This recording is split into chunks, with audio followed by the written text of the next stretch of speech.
Silakan like dan subscribe. Betapa tidak pentingnya kasus Said Didu. Jujur saya sangat muak dengan tingkah pola mantan sekretaris Kementerian BUMN yang gagal move on, Said Didu. Kekhusyuan dalam menjalankan ibadah puasa di bulan Ramadan benar-benar terusik olehnya. Perseteruannya dengan Luhut Binsar Panjaitan sangat tidak penting untuk disimak, apalagi sampai membuat para tokoh turun gunung membelanya, benar-benar memuakkan. Sudah menjadi rahasia umum di mana mantan pejabat negara yang dipecat akan berubah 180 derajat. Siapa yang tidak sakit hati kehilangan gaji besar setiap bulannya? Buntutnya, menjadi oposisi adalah pilihan paling realistis untuk melampiaskan sakit hati yang amat dalam. Tiba-tiba menjadi bak seorang aktivis yang berteriak lantang mengkritik kebijakan pemerintah, hal yang tabu dilakukan ketika duduk di kursi empuk pejabat negara. Said Didu adalah salah satu di antaranya. Sakit hati dipecat dari Sekretaris Kementerian BUMN membuat Said Didu bergabung dengan Prabowo Sandi di Pilpres 2019. Bersama Rocky Gerung, dia ikut berjuang keras, memprovokasi rakyat agar tidak memilih Jokowi Ma'ruf. Dia pernah menyalahgunakan fungsi ambulans saat kampanye. Saat kampanye di Jember, dia bersama Rocky Gerung menggunakan mobil ambulans agar massa bisa menyingkir dan memberikan jalan. Sebenarnya masih banyak sekali pernyataan-pernyataan tendensius Said Didu ke Presiden Jokowi. Ketika Pilpres 2019 sudah selesai, ketika Prabowo sudah menjadi bagian dari pemerintahan, Said Didu masih ngotot tak percaya bahwa Presiden Jokowi adalah alumni UGM. Belum lama ini dia minta bukti bahwa Presiden Jokowi adalah alumni UGM. Benar-benar tingkah yang sangat memalukan bagi seorang mantan pejabat negara. Mungkin benar ada orang yang sangat sulit untuk move on, apalagi move on dari jabatan prestisius. Sebelum dia diangkat menjadi pejabat negara, sakit hati itu tidak akan sembuh. Begitulah Said Didu. Ketika situasi yang sempat memanas saat Pilpres 2019 sudah selesai, dia enggan untuk beranjak.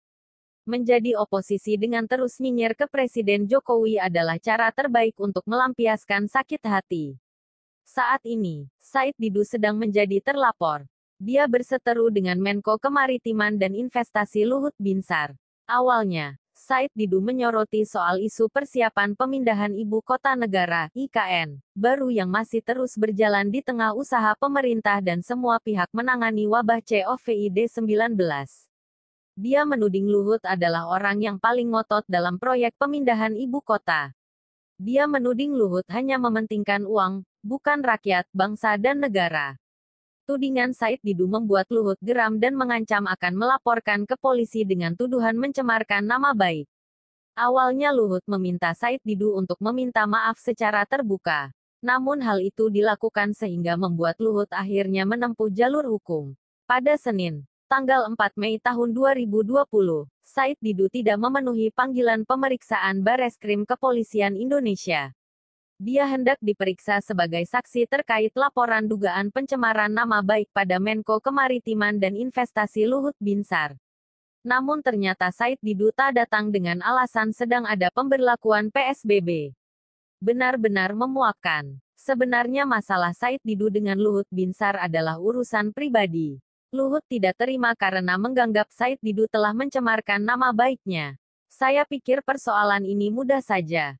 Said Didu tinggal datang menjalani pemeriksaan, bersedia menjalani proses hukum, dan tinggal dibuktikan apakah dia bersalah atau tidak. Sesederhana ini. Namun yang menjengkelkan, perseteruan sepele Said Didu dan Luhut Binsar dipolitisir oleh barisan paling rajin demo. Novel Bamukmin dari PA 212 menyebut RI darurat hukum. Sangat lebay. Politisi PKS Refrizal menegaskan kalau dirinya telah membentuk sebuah kelompok untuk menggalang dukungan kepada Said Didu. Sebenarnya sikap PA 212 dan PKS masih bisa dimaklumi. Mereka berada di kubu yang sama saat Pilpres 2019. Mereka mungkin juga merindukan aksi demo. Barangkali dengan alasan membela Said Didu, demo bisa kembali digelar. Yang sangat disayangkan adalah ketika tokoh agama, mantan ketua umum ormas besar di Indonesia ikut campur. Benar-benar tidak habis pikir. Saya tidak akan menyebut siapa tokoh tersebut. Yang pasti beliau sangat populer. Pernah memimpin 2 ormas besar di Indonesia. Sebenarnya bukan politisi, tapi entah kenapa dia suka ikut campur urusan politik. Untuk membela Said Didu, beliau sampai menyebut penguasa angkuh akan jatuh. Beliau memperbesar persoalan, seolah-olah pemerintah sedang membungkam mulut Said Didu yang suka mengkritik. Dengan dalih negara demokrasi, beliau membenarkan kritikan Said Didu. Beliau tak peduli bahwa pernyataan Said bukan sekedar kritik, tapi sebuah tudingan tanpa data. Padahal, persoalan ini murni persoalan pribadi antara Said Didu dengan Luhut. Tapi oleh beliau dilebarkan, seolah-olah ini perseteruan rakyat vs pemerintah. Jujur sebenarnya saya muak membaca kabar soal Said Didu di media-media, apalagi sampai membahasnya. Sangat tidak penting. Namun ketika ada yang ikut campur dan mencoba memperbesar persoalan sepele ini, apalagi membenturkan antara rakyat vs pemerintah, saya merasa perlu menulis soal ini. Harapan saya, rakyat paham duduk perkaranya sehingga tidak terprovokasi oleh tokoh yang mencoba memperbesar persoalan ini. Saya tidak ingin energi positif untuk menghadapi pandemi COVID-19 dialihkan untuk memikirkan persoalan tidak penting seperti kasus Said Didu. Ditulis oleh Ayas di www.sewot.com.